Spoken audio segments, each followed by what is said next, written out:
Hello and welcome to a brand new episode of A Coffee with Chris, the social media show that helps you create impact, as always brought to you in association with our charity partners, 𝗖𝗵𝗄𝗃, who help local people affected by cancer, and Blue Bear Coffee, helping children that have been human trafficked by essentially giving your business the best coffee in town. Today, I've been drinking a lot of their 𝗖𝗵𝗄𝗃 blend, which is absolutely wonderful. And I'd highly recommend you get yourselves a bag. As I say, if your business is giving your team naff coffee, fill it up with Blue Bear and you can do something good for the world at the same time too. As always too, a massive thank you to our podcast sponsors, Oliver Hill, Limitless Film and Media, Mindset HR, and Wingfield Consultants. That's the formalities done and out the way. I am very, very, very, very, very excited to welcome today's guest onto A Coffee with Chris. Leadership expert, coach, author, mother of two, one who, funnily enough, has just launched his own podcast host and international speaker, Georgie Dickins. Georgie, welcome to A Coffee with Chris. Let's start with the why. Why should leaders double down on LinkedIn in 2025?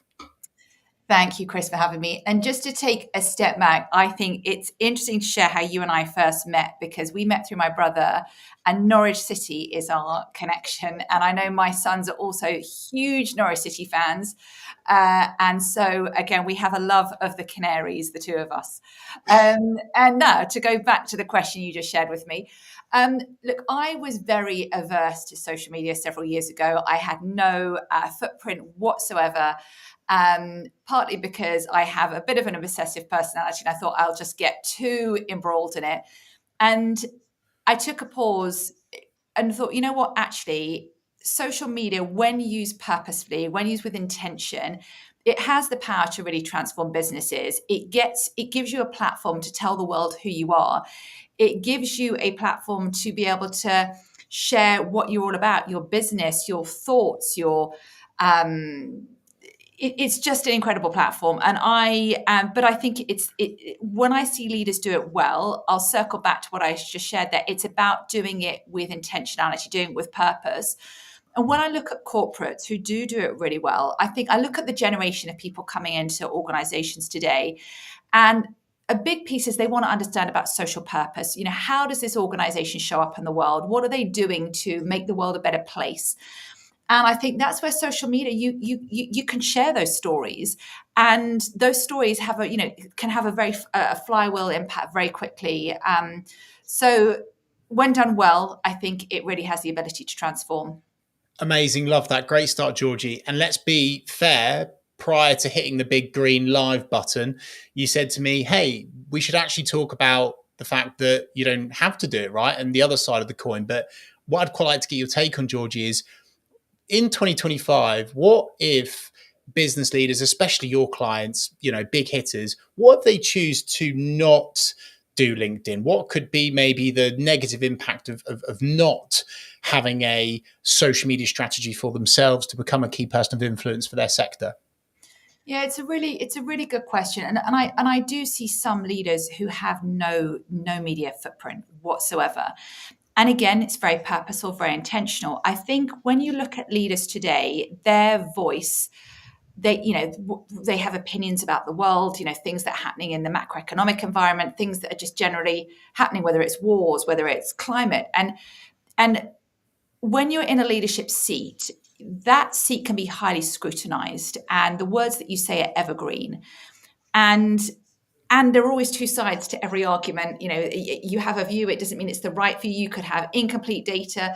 And so those that I've seen who've probably actively chosen not to engage, it's because there are potential downsides as well. So I think it's when you go into it, it's being very open-minded around, you can be mischaracterized. We see this all the time. A word can be taken out of context. Hence the importance, again, I'll keep going back to this, being really deliberate, being intentional. What are the outcomes I'm trying to drive? I found social media to be a really powerful tool for myself, because it's an enabler to scale my messaging. It's an enabler to kind of scale impact.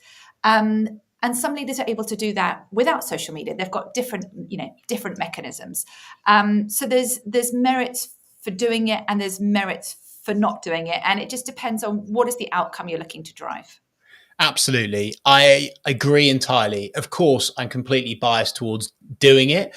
I think the impact of doing it far outweighs not, but I do respect people that don't. Georgie, I want to go to your journey, actually, really, and your starting steps. Because as you said right at the start of this chat, we jumped on a virtual call. I think it might have been at least 2 and a bit years ago now with your bro, and you were kind of exploring what social media could look like and how it could benefit you. Now, my goodness gracious, all of the amazing people that you're in touch with and the work that you're doing, the accomplishments that you're achieving. And I know it's not purely through social, but I would love to know how you went from that point to all of a sudden now you're so consistent, you're so engaging, you're so value adding on LinkedIn. And I'd love to know, what would you advise other leaders do to get themselves started and get themselves out there? Well, I think it's the getting started. I think that's I'm a recovering perfectionist, and look, being a perfectionist is incredible. I think it's driven a lot of my success to date, but it has a shadow side. And I wanted everything to be perfect. And there was fear in the system, because suddenly you're exposing yourself to people who are on these platforms. And there is a view of like, what if people, again, I'm a chronic, I'm a people pleaser. What if people don't like me? What if my message doesn't land? And I remember speaking to a really interesting thought leader called Marshall Goldsmith. And at the time I was writing my book, and he was talking about the mechanics of getting that book out into the world and how to leverage social media to really cascade that message. And I was like, but I want to do it without social media. And he's like, get over yourself. And it was a very direct message, but it really landed. Like, look, if I believe in my messaging, if I believe the lessons, the insights that I've got can have an impact in the world, why would I not share those? And you said the word consistency, and that was really important to me. It's like, just show up. And at the beginning, I think I showed up twice a week. It's because it's about small steps being iterative. What's working, what's not working. And I think the other lesson I learned very quickly is don't get attached to stats, because as a people pleaser, you can very quickly go to, I've got this many likes, I've got this many, I don't even think they had impressions at the time on LinkedIn, I've got this many impressions. And that can really drive it's a bit like my Aura ring. If I look at my stats in the morning and it says that I've slept well, I'm like, amazing, I feel great. If it says your recovery rate is low, I'm like, okay, well, I don't feel great now, but I could feel absolutely fine. So it's data has so many benefits, but it's when you get too fixated on that. And I think what my lesson to myself was always be in service. So if you see any of my posts, it's not, hey, look at me. It's hey, I've done this event and these are my 5 key lessons. And I found that when you're in service, people will then, it's about organic growth. For me, it's not, I don't want to, look, if I had hundreds of thousands of followers, that would be amazing. That's not my outcome. My outcome that I want to drive is impact. And if I get to that level because I'm being in service of those listening and those reading, amazing. But when it's underpinned by impact, I think it lands in a different way and people connect to messaging. And lastly, and I know for me, I look at the world today and AI is extraordinary. What it makes possible, the advancements we've seen in technology. And there's a shadow side because there's so much out in the world that's, content driven by ChatGPT. And so for me, I've always been like, right, how can I be authentic? How can I be, and in today's world, having that human capital, I think is such a competitive advantage. But it's how do you stand out above the parapet, and that human side, bringing that into your storytelling, your messaging, that for me that's fed into my strategy. Georgie, I might just make this a workshop and just let you run with this conversation on your own. You don't need me here asking you questions. That is amazing. I preach all of those points. Phenomenal.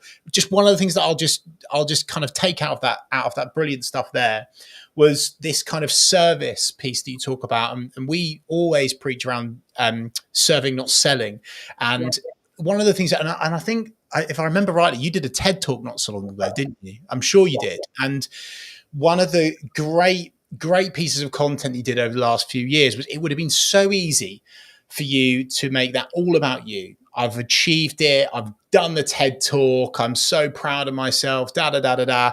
But even then in that moment, you made it about your audience, your network, the learnings, what they get out of it. And as soon as people make that mindset switch, it can make a profound impact. And speaking of that mindset switch and probably going into your world more, Georgie, you'll work with leaders, right, where they are brilliant in the boardroom. But when it comes to logging into LinkedIn and writing a post, you can kind of look at them and you can see the fear. Is it just fear, or is there anything else that's going on psychologically that you could perhaps advise leaders around very quickly and concisely? Yeah, I think some leaders have communications teams around them that very much make sure there's an alignment of their message. Again, that there's as a leader, if you think of like the circus, the tightrope, and leaders walk a tightrope every day, and what you say is it can be misconstrued, you can be mischaracterized, you can be scrutinized. So it's such a tightrope. You can be judged in retrospect. So I think whether it's fear, it's more it's just having those sounding boards around you to ensure that what you're putting out, and it's interesting. And I know people ask leaders today to be really authentic. Bring your full self to work. We want to see who you are on LinkedIn. We want to know about your family, what you do as your passions, your hobbies. And yet you can't, so there's the ask to be totally vulnerable, but you can't be too vulnerable. Like if we say, for example, in COVID, everyone is looking to business leaders for confidence, for certainty, for direction of travel, for clarity, for we've got this. If you come on to LinkedIn and be like, I'm really struggling to cope. Yeah. That's not, but equally we want to know you're human, but we don't want to know you're too human, because we also want to know that you've got that bounce back ability and it's going to be fine.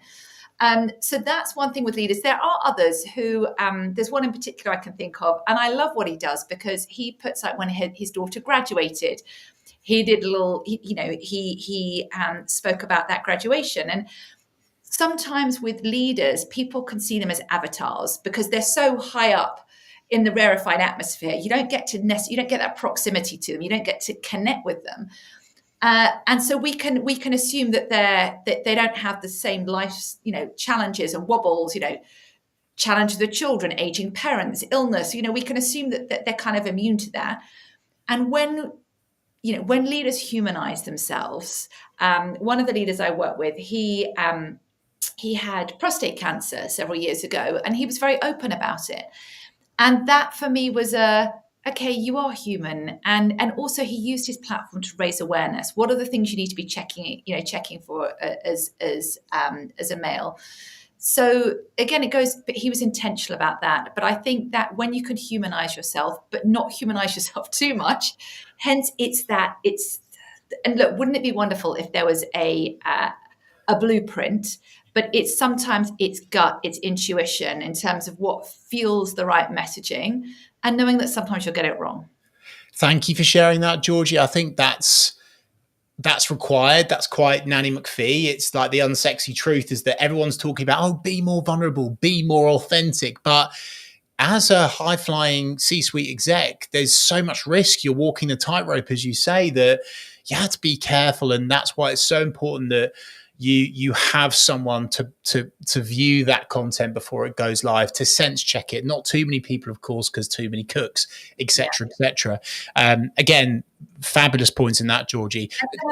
One thing, Krista, and I think when you have people, like if people are involved in your writing, when people get it wrong, it's when they lose their voice. You can tell it's manufactured. You can tell it's been written by a PR team, or it's not real. So, and people can read through that energetically in the words and the energy behind the message. So I think it has to feel real. It has to feel genuine, because it's trust. It's how you build trust with on a platform, and your audience is by it's by being real. People want to see sincerity. And that's why, Georgie, you mentioned AI and with ChatGPT, as we often are on this Coffee with Chris podcast these days. But I think that's why I'm always advising the people that really want to do the best with these platforms is to double down on video and having that video content. And hey, I'm sure that most of certainly your clients and your network, Georgie, they can afford a video agency to come in to look after them, a videographer to come and look after them, to make sure it's clean, but yet maybe slightly more informal and relatable. And that's how you can get that line right without looking like it's the PA doing it, it's a PR agency doing it, it's ChatGPT doing it. Is that something you'd validate, Georgie? Because I think your video content that you've done has been particularly impactful, certainly in terms of engagement on the platforms. Yeah, do you know what's really interesting? When I write all my own content, and I have a wonderful lady who posts my content. I'm not good at the technical stuff, and it's interesting when we look on LinkedIn. What typically does the best is the real stuff, not because I have lots of polished pictures and videos, which, don't get me wrong, they do well, but it's when it's me and my cat talking about, I did one a while ago on vitamin N, which is the power of saying no. We can live in the world of people pleasing and saying yes to everything, but, no is a choice. Yes is a magnitude of commitment. And it's those real ones. And again, I had right at the beginning, I'm like, I can't do video content. And I'd do a video and I might film it like 25 times, being like, well, I got that wrong. And I stumbled over that word. And then I'm like, you know what? Like, the essence of the message is still there. And people appreciate messy. They appreciate when it's not perfect, because when something is perfectly polished, it looks too shiny. Some people might want polish. For me, it's being polished, but as you said, being real and relatable. So I toggle between video, pictures, and all with text associated with it. And what I think with leaders as well, when you see someone's picture or especially the video, if we think about how we interpret messaging, when you hear someone's tone, their pace, their words, their energy, before I meet a client for the first time, I'll always go into Google and I will get a sense of who they are, how they show up in the world. I'll also try and find a video. I want to hear their voice, because their voice is, as unique as their footprint or their fingerprint. It gives me a sense, I feel their energy. And so I think those that do it well, that they will sprinkle in videos as well. And I think that's great for, fostering deep and meaningful connection.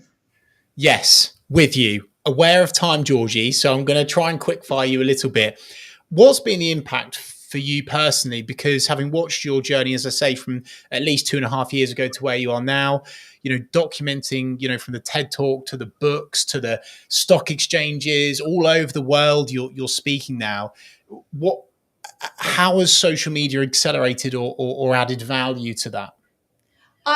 It's a great diary. I'm not good at keeping a diary, so it's really good to reflect back. And it's really good to be like, oh, wow, like there are so many milestone moments. And I think in the world of busyness, it's very easy to be onto the next big goal, when actually sometimes it's good to take a moment to pause, to reflect and chronicle that journey.